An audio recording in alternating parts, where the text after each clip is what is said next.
Daisy the diesel railcar is enjoying her new life on the branch line. She helps Thomas and Toby to carry passengers. But she rarely works with trucks. She finds them too noisy and dirty.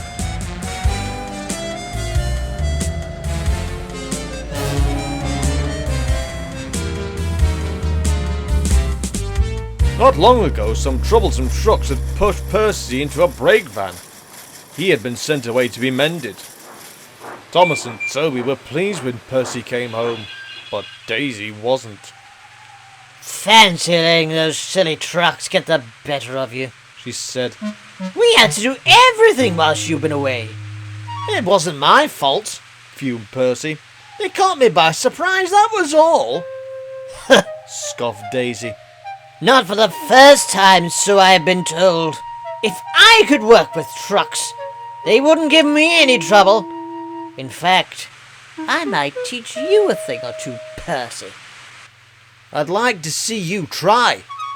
Stop arguing, you two, groaned Toby, and go to sleep. A few days later, Daisy brought her passengers to the junction.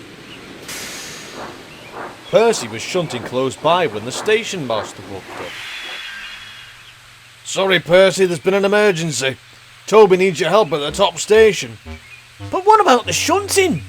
Asked Percy. These trucks need to be ready for Henry to collect. Then he saw Daisy and had an idea. Can't Daisy help, sir? She's got plenty of time before her next journey. Daisy was indignant. Shunting? Me? Certainly not. I'm sorry, Daisy, but Percy's right, said the station master. It'll help to save time. Percy chuckled away, whilst Daisy just fumed.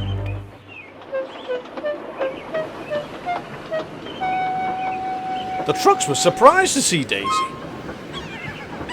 They giggled as she was coupled up to them. But Daisy was not used to trucks. She found them hard to move. Oh, come on, you horrible lot! She ordered, and bumped them hard. Oh! Oh! The trucks cried. We'll get you for that! They slipped their brakes on and held back their couplings. Daisy growled and bumped them again. But all she did was make things worse. When Henry arrived, Daisy was still bumping and growling. Hurry up, grumbled Henry. I'm late already. Finally, Daisy had got the train ready. She felt exhausted. Oh, my springs and buffers! All this bumping has upset my swerves. Oh, silly diesel, said Henry. Percy would have done a much better job. And he huffed away. When Percy came back, he soon heard what had happened. Poor Daisy was so worn out that Percy offered to take her passengers home. I don't pull coaches very often, he said cheekily, but I'm sure I can manage. As for you, Daisy, you have a nice long rest. Then tomorrow, I could teach you how to shunt trucks properly. Thank you, muttered Daisy. It was the most sensible thing she had said all day.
The Fat Controller prefers steam engines on his railway, but he finds diesels useful too. That was why he had brought Boco to help Edward run his branch line and to pull trains on the main line. The other engines laughed when he told them about meeting Bill and Ben, and they quickly became friends. All except Donald and Douglas. "He may be a hard worker," said Douglas grimly, "but take our word, diesels are nothing but trouble." "Some diesels are," said Duck, "but not all of them. Boco is quite nice, really. Maybe he could help look after your trains." "Nay, thanks," snorted Donald. "We can manage on our own. We were nearly scrapped because of diesels." Sometimes Donald and Douglas would travel to the end of Edward's branch line to collect china clay from Bill and Ben. They'd go backwards and forwards, swapping empty trucks for full ones. Boco had tried to be friendly, but the Scottish twins took no notice. He felt rather hurt. "Oh, I seem to be unlucky when it comes to twins," he sighed. "It's not your fault," said Edward kindly. "They think you're taking their jobs away, but they'll see how useful you really are." One day, Donald didn't feel well. "Hey, I'll be fine," he groaned. "Just a wee bit short of puff today." He brought the empty truck safely to the harbour. But on his way back, Donald struggled with the loaded ones.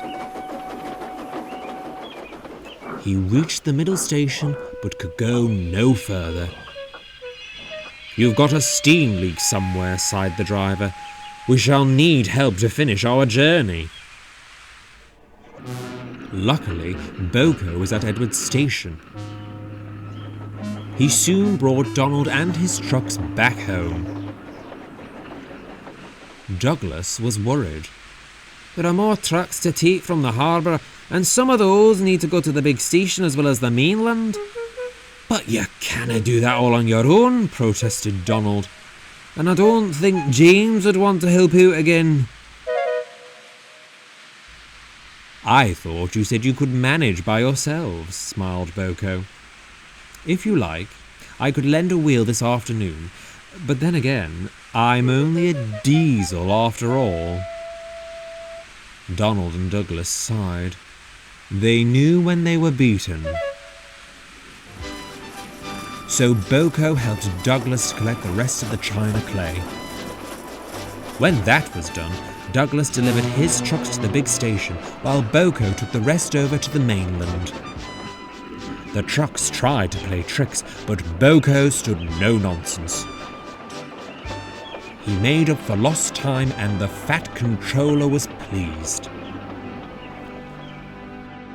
That night in the shed, Donald and Douglas apologised. "We're sorry we were rude, Boco. Thank you for helping us out. Do you think you can help us again tomorrow?" "I could," Boco grinned. "Only the Fat Controller has asked me to take the express tomorrow. But I might make Gordon jealous, and that would never do." Donald laughed.